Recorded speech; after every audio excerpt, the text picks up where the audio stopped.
आज हम लोग रीजनिंग के चैप्टर कोडिंग और डिकोडिंग के बारे में जानेंगे। इसमें क्या होता है, इसमें ए से लेकर जेड तक के अल्फ़ाबेट जो कि हम जानते हैं टोटल 26 होते हैं और इनमें से एक वर्ड निकल के आता है इजोटी, EJOTY।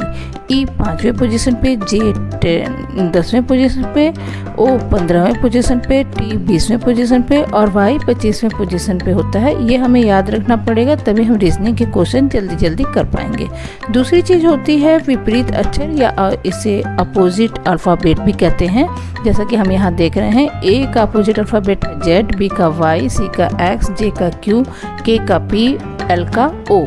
इसी तरह जी का टी, एच का एस, आई का आर, डी का डब्ल्यू, ई का वी और एफ का अपोजिट अल्फ़ाबेट है यू, जैसा कि यहाँ हमें नज़र आ रहा है। तो इन्हें भी हमें याद रखना पड़ेगा ताकि हम जल्दी जल्दी रीजनिंग के क्वेश्चन कर पाएँ। इसमें हमारा पहला क्वेश्चन क्या है? हमारा पहला क्वेश्चन है, यदि किसी सांकेतिक भाषा में LAST को OZHG लिखा जाता है तो उसी सांकेतिक भाषा में RAIN को कैसे लिखेंगे? तो यहाँ हम देख रहे हैं कि LAST, तो L का अपोजिट अल्फ़ाबेट क्या होता है? O, A का Z, S का H और T का अपोजिट अल्फ़ाबेट G होता है। तो हम इसी तरह RAIN पर भी सेट करके देखेंगे कि हमारा अल्फ़ाबेट क्या आ रहा है। तो R का अपोजिट अल्फ़ाबेट है I, A का अपोजिट अल्फ़ाबेट है Z, I का अपोजिट अल्फ़ाबेट है R, N का अपोजिट अल्फ़ाबेट है M। तो हमारा आंसर क्या आ जाएगा? IZRM।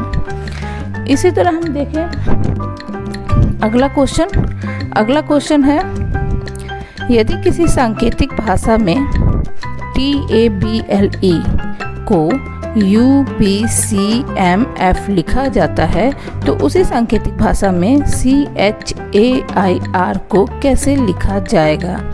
तो देखें इसमें क्या हो रहा है। हम देख रहे हैं कि T के बाद U आता है, A के बाद B आता है, B के बाद C आता है, L के बाद M आता है और E के बाद F आता है।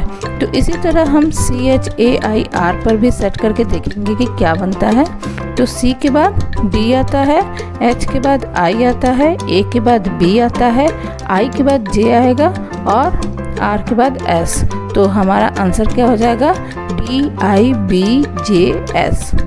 तो इस तरह से हम देखेंगे कि किस आधार पे क्वेश्चन में कोड किया जा रहा है और उसी कोड को समझ करके हम क्वेश्चन में पूछे गए वर्ड के कोड को निकालेंगे। इसी तरह हमारा अगला क्वेश्चन है, यदि किसी सांकेतिक भाषा में FATHER को REHTAF लिखा जाता है तो उसी सांकेतिक भाषा में ROUGH को कैसे लिखा जाएगा? तो यहाँ जरा सा ध्यान से देखें कि यहाँ हो क्या रहा है। यहाँ क्या हो रहा है?